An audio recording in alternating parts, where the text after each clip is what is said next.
এক ঝলক ঠান্ডা বাতাসে হরিয়ার গা থেকে চাদরটা খুলে পড়ল। সেই স্বল্প আলোয় পরিষ্কার দেখলাম আমার সামনে দাঁড়িয়ে আছে এক ভয়ঙ্কর প্রেত মূর্তি। তার ডান হাতটা কনুয়ের নিচ থেকে কাটা পড়েছে, সেখান থেকে এখনো চুঁয়ে পড়ছে ফোঁটা ফোঁটা তাজা রক্ত। মাথাটা একদিকে বিশ্রীভাবে থেতলে গেছে, ভাঙা চোরা দাঁতগুলোর ফাঁক দিয়ে ঝুলে পড়েছে জিভটা।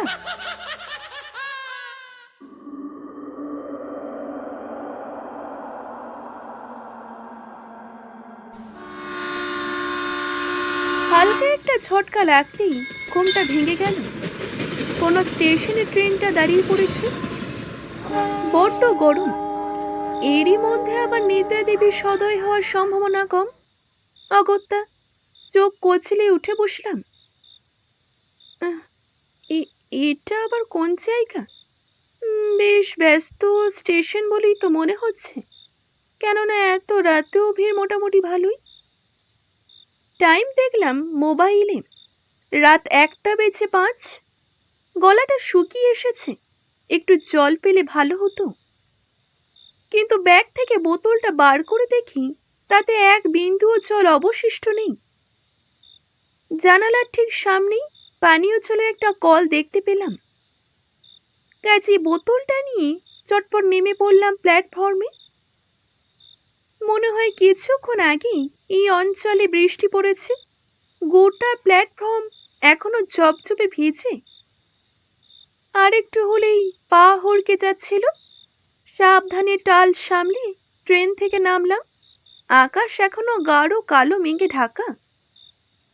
যে কোনো মুহূর্তে আবার আকাশ ভেঙে বৃষ্টি নামতেই পারে। যাই তাড়াতাড়ি বোতলটা ভরিনি। এ কি, ধ্যাত, কল থেকে সুতোর মতো জল পড়ছে। সামান্য 2 লিটার একখানা বোতল ভর্তি যেন পেরিয়ে যাচ্ছে এক যুগ। কিন্তু বোতলটা ভরে পেছনে ঘুরতেই মাথায় বজ্রপাত পড়ল। ট্রেনটা স্টেশন ছেড়ে একটু একটু করে এগোতে শুরু করেছে। এক হাতে কোনো রকমে বোতলটা সামলে নিয়ে দৌড় দিলাম ট্রেনের দিকে। তবে বাদ সাধল বৃষ্টিস্নাত প্ল্যাটফর্ম। তাড়াতাড়ি ছুটতে গিয়ে পাটা গেল পেয়েছিলে। অতগুলো লোকের সামনে 2-3টে ডিগবাজি খেয়ে মাটিতে মুখ থুবড়ে পড়লাম। মাথা তুলে দেখি ট্রেনের শেষ বগির লাল আলোটা আমাকে ভেঙচি কেটে ক্রমশ রাতের অন্ধকারে মিলিয়ে যাচ্ছে। যা বাবা, এই তো ভারী আতান্তরে পড়া গেল। ট্রেনে তো আমার সমস্ত লাগেজ পড়ে আছে। এখন কি করি? একবার স্টেশন মাস্টারের সঙ্গে কথা বলে দেখব। ও, যত সব উটকো আপদগুলো দেখছি আমার কপালে এসে জোটে। তবে আসল ধাক্কাটা মনে হয় এখনো খাওয়া বাকি ছিল। হাত পা ছেড়ে যখন উঠে দাঁড়াই তখন আমি বাকরুদ্ধ হয়ে গেলাম। কি, এটা আমি কোথায় দাঁড়িয়ে আছি? কিছুক্ষণ আগেই তো যথেষ্ট লোকজন ছিল। কোথায় গেল সবাই? চারিদিকটা সম্পূর্ণ জনমানব শূন্য। আমি একাই কি তাহলে ভূতের মতো দাঁড়িয়ে আছি? এতগুলো লোক কি কর্পূরের মতো উবে গেল নাকি? এছাড়াও আমার একটা জিনিস স্পষ্ট মনে আছে, স্টেশনে প্রায় 5-6টা প্ল্যাটফর্ম ছিল, এখন শুধুমাত্র 2টো, একটা আপ লাইন আর একটা ডাউন। স্টেশন চত্বরে ঝলমলে আলোগুলো উধাও। এখন তার জায়গায় টিম টিম করে জ্বলছে ল্যাম্প পোস্টে টাঙানো কেরোসিনের বাতি।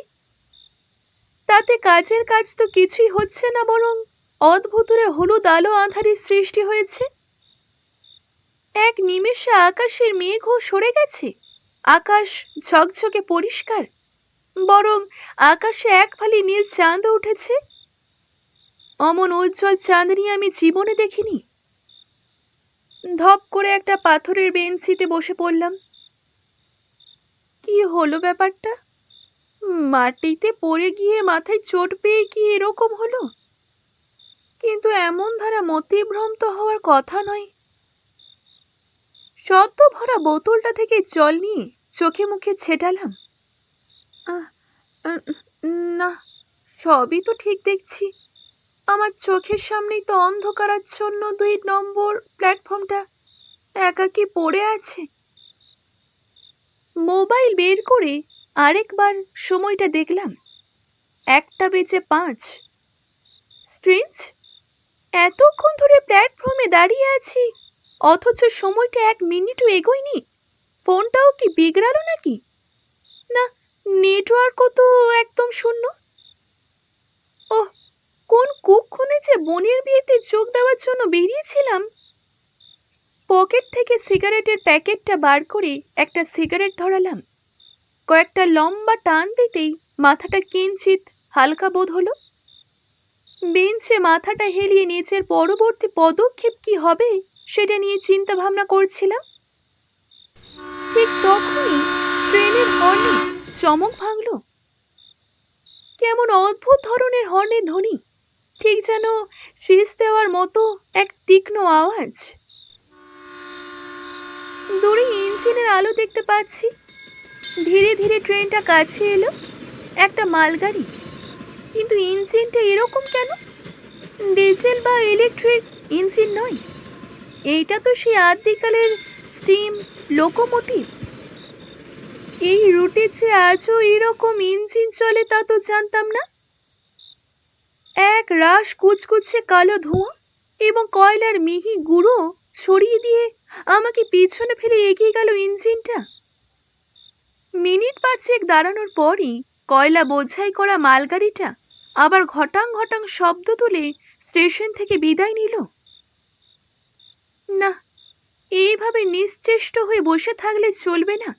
একবার স্টেশন মাস্টারের সাথে কথা বলতেই হবে। মনে হচ্ছে সবই অচেনা, যেন কালচক্রের কোনো গুপ্ত চোরা পথ ধরে আমি এসে পড়েছি। মনে হয় যেন 70-80 বছর আগেকার সময়ে। বেঞ্চি ছেড়ে উঠতে যাব, ঠিক তখনই প্ল্যাটফর্মের অপর প্রান্ত থেকে একটা ক্ষীণ সবুজ আলো চোখে পড়ল। রেলের পোশাক পরা 2জন লোক হাতে সিগন্যাল বাতি দুলিয়ে দুলিয়ে আমার দিকে হেঁটে আসছে। একজন বেশ লম্বা ফর্সা, আর একজন কিছুটা বেটে রোগা। আমার কাছে এসে লম্বা লোকটি দরাজ গলায় জিজ্ঞাসা করলেন, কি ব্যাপার, এত রাতে আপনি একা এখানে কি করছেন? কোথায় যাবেন?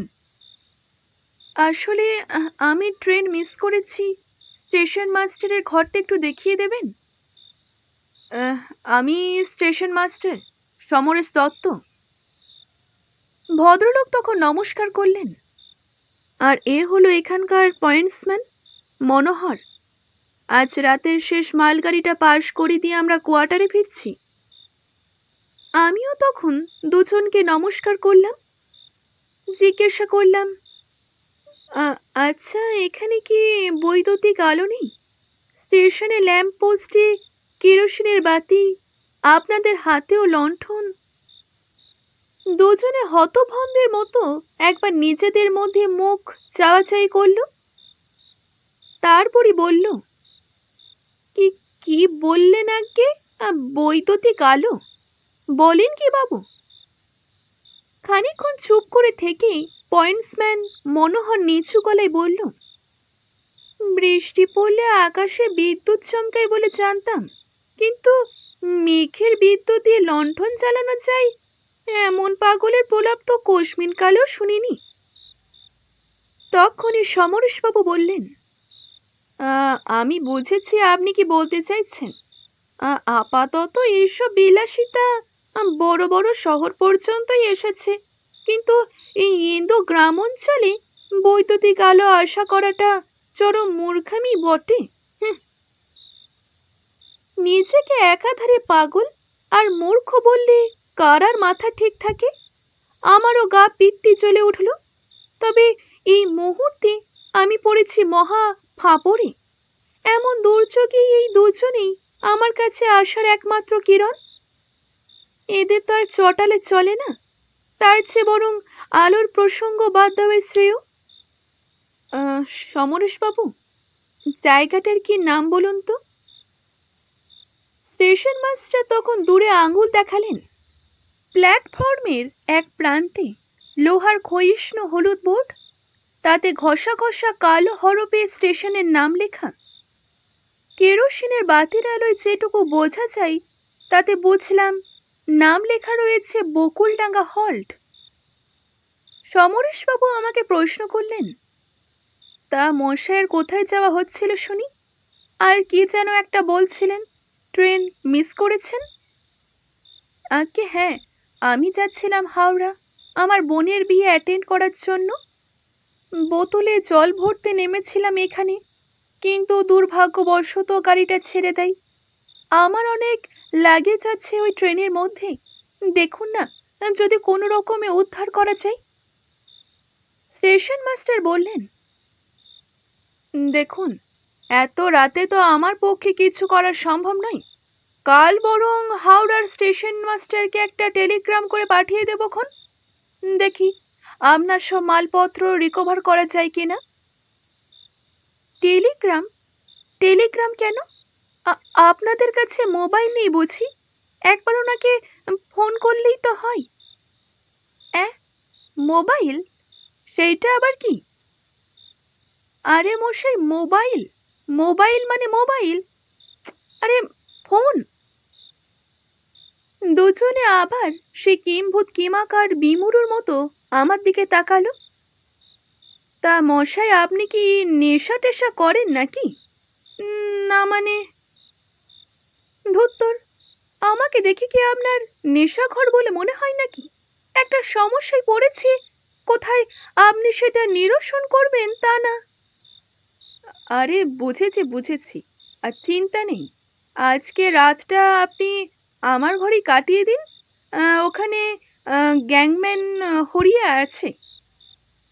ভোরের আলো ফুটতে তো আর 3-4 ঘন্টা বাকি, এইটুকু সময় না হয় দিব্যি গল্প করে কাটিয়ে দেবেন ক্ষণ, তারপর সকালে আমি কিছু একটা ব্যবস্থা করব। আমি তখন ভাবলাম, না, আর কিছু এদেরকে বলা ঠিক হবে না। এই কথা শুনেই এমন আমাকে পাগল ভাবছে, এরপর যদি কি আসল ঘটনাটা ঘটেছে তা বলি, রাঁচিগামী ট্রেনে হয়তো তুলে দেবে। আরে কি হলো মশাই, কি এত আকাশ কুসুম ভাবছেন? আসুন আমার সঙ্গে, রাতটা আমার ঘরই কাটাবেন। টালি দেওয়া ছিমছাম ছোট্ট ঘর, কোনায় একজন আপাত মস্তক চাদর মুড়ি দিয়ে বসে আছে। কুলুঙ্গির ওপর মিটমিট করে চলছে কুপির আলো। সেই আলোই মুখটা স্পষ্ট বোঝা যাচ্ছে না। সমরেশবাবু তাকে হাঁক পেরে বললেন, हरिया, बाबू साहेब आज रात में यहीं रुकेगा, इनका ध्यान रखना, ठीक है?